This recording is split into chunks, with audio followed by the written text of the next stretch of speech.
Good morning. My name is Mateusz Chmurski. I am PhD student of Master Professor Mariusz Zubert from the Łódź University of Technology from Department of Microelectronics and Computer Science. I am doing my PhD in the strict cooperation with the headquarters of Infineon AG in Munich with the research of and development center of this company. And today we are going with professor, we are going to present to you the results of our research related to study of edge optimized deep learning classifiers for radar-based gesture recognition. I will begin my presentation with the motivation for our project. Then I will present to you the state of the art in this domain. Then I will present to you the proposed signal processing pipeline, signal processing for radar data. Then I will present to you the proposed classifiers, and we will do also very brief analysis. And in the end, I think the most attractive part, I will show you the demonstration video, which will prove that we have really done the proof of concept solution, which is working in real time.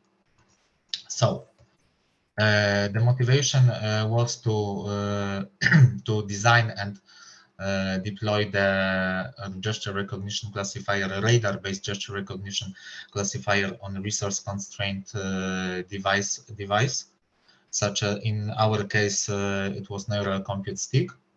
We wanted also to implement the real-time solution, and we wanted also to compare the proposed classifier against the state-of-the-art classifiers used in the edge domain. So, what is the state-of-the-art in the domain of radar-based gesture recognition? So the data is available in the sequential form, in the form of range Doppler images, which shows the distance of the object, of the target from the sensor, and the velocity of the object relative to sensor. And this data representation imposes the usage of either recurrent networks, it means RNN or LSTM, or 3D convolution, or time-distributed layer wrapper from Keras. And unfortunately, the recurrent operators, 3D convolution and time-distributed layer, are not supported by hardware resource constrained devices. Therefore, in this slide presents the operators supported by the device, which has been used in this project. In this case, it was neural compute stick. And as you can see, just convolution 2D, dropout, and batch normalization are supported, and it was not possible to employ in the classifier recurrent layers or 3D convolution or time distributed. So we had to think what to do to be able to use, I would say, the simplest neural network operators. And from the step A to E, you have the traditional signal processing steps. It means that the radar data frame is available in the form of samples, or in the radar domain, this direction is called fast time, and in the form of chirps, and in the radar domain, this direction is called slow time. Yes, and after that, we are doing the first order FFT along fast time dimension. Then we get the range of the object from the radar. Then we are doing the second order FFT along slow time dimension. Then we resolve the signal along Doppler. And then in order to remove so-called ghost targets, some noises, we applied constant false alarm rate algorithm, CFAR, along fast time and slow time dimensions. And in this way, we obtained the sequence of range Doppler images. Yes, but as I said, this data representation does not allow, I would say, this data representation does not allow for the design and deployment of the classifier on the resource constrained device. For that reason, we came up with some simple, but I would say clever signal processing scheme. Namely, we have the sequence of range Doppler images, and we localize in each range Doppler image, we localize the point with the highest intensity, and this point corresponds to the distance of the object from the radar in the given moment of time. And we simply cut the row in which this object is located. Of course, we cut this row in each range Doppler image, which represents the gesture. Then we transpose those rows, and we simply concatenate them using numpy.concatenate. We stack them together, and in this way, we were able to obtain the 2D radar image. And we defined 4 gestures: down, up, rubbing, up, down, and left, right. Yes, and as you can see, the 2D radar images actually show how the distance of the object changes in time. And as you can see, in the beginning, in the very early phases of down up gesture, it means like this. I don't know if it was visible, but it is like this. In the very beginning, my hand is in front of the radar. Then with time, my hand is going further.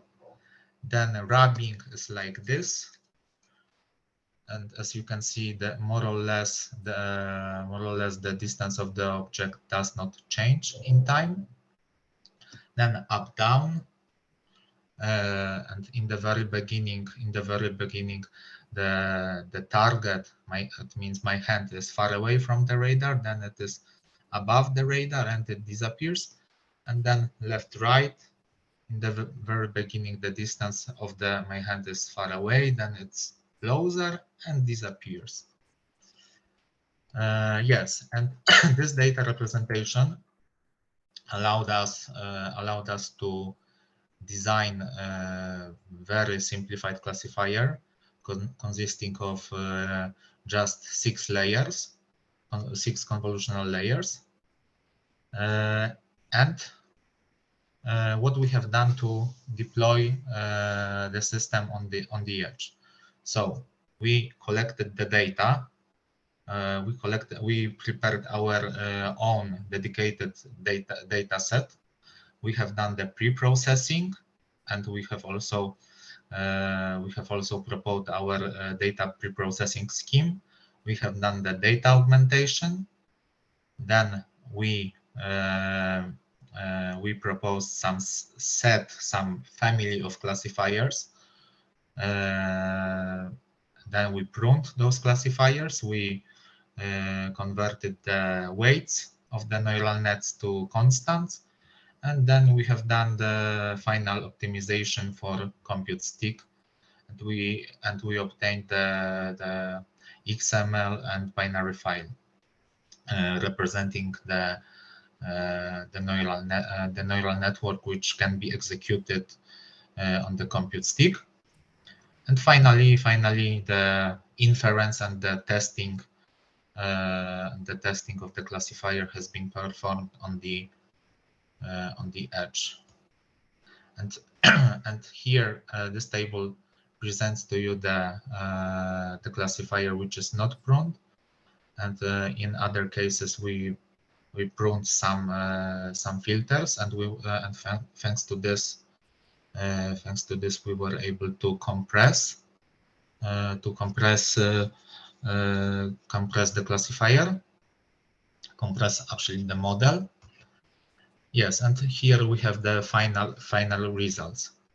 On the left you have the comparison between inference time and model size on Keras implementation, and on the right and here on the bottom you have the performance of the classifiers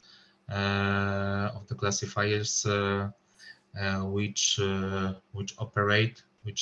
run on a compute stick. And as you can see,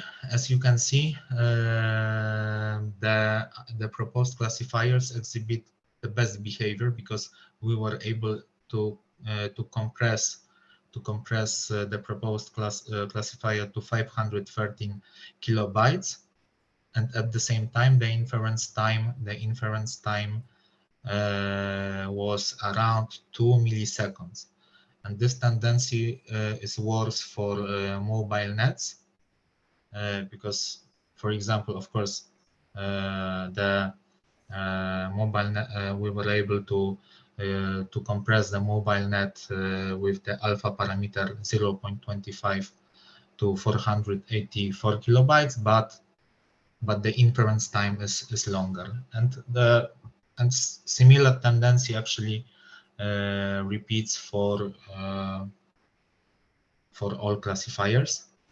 And with regards to accuracy versus inference time, as you can see, the inference time is like around 2.5 milliseconds, and the accuracy is around 97%. And this tendency is worse for mobile net, and for inception with different number of modules. Yes, and of course this tendency repeats for all implementations, as you can see. Yes, and in the end, I'd like to show you short demonstration video.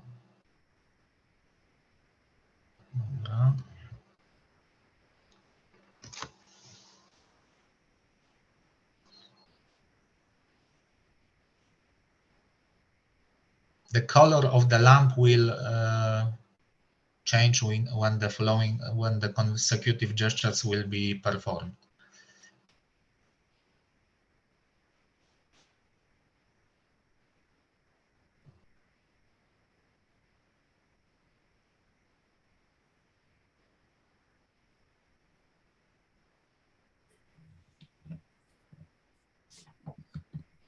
Okay.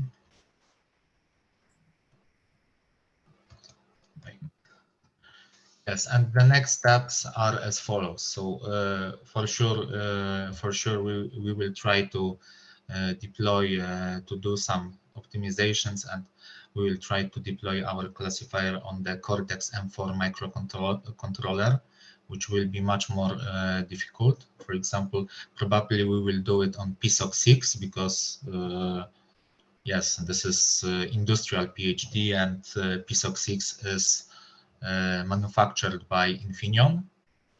For sure, we will try to define more gestures. And if you have more, if you want to know more information, of course, you can go to this paper, which deals with this, with the results of this research, and it has been published in the IEEE Access. And of course, if you have some questions, I am open and I am waiting. Thank you for your attention. Yes, thank you very much. I can see we have One question already from Professor Dana Simian. Yeah. Hello. Hello. I just wanted to ask you if you can present very briefly how and when you perform the pruning process on the filters on different layers of your network. One more time. When you perform, you said you just apply some pruning. No. yes, I cut some filters, pruning. Yes. Yes, but how do you decide which filter do you cut, or how do you measure if the pruning is effective or not? Okay, you mean how do I decide which filters should be removed? Okay. Yeah. I remember I was calculating something like this. It is called L1 norm, and simply I sorted those filters in the ascending order, and simply I removed the filters with the smallest value of the L1 norm. Yes. And did you make also an evaluation afterwards to see if indeed the pruning is effective or not? Yes, it was yes, here. Can you see my slide? Yes. Okay, now. Yes, as you can see, you have pruned versions and version without pruning, and I was analyzing the performance of the versions with pruning and without. Okay. Yeah. Okay. Thank you very much.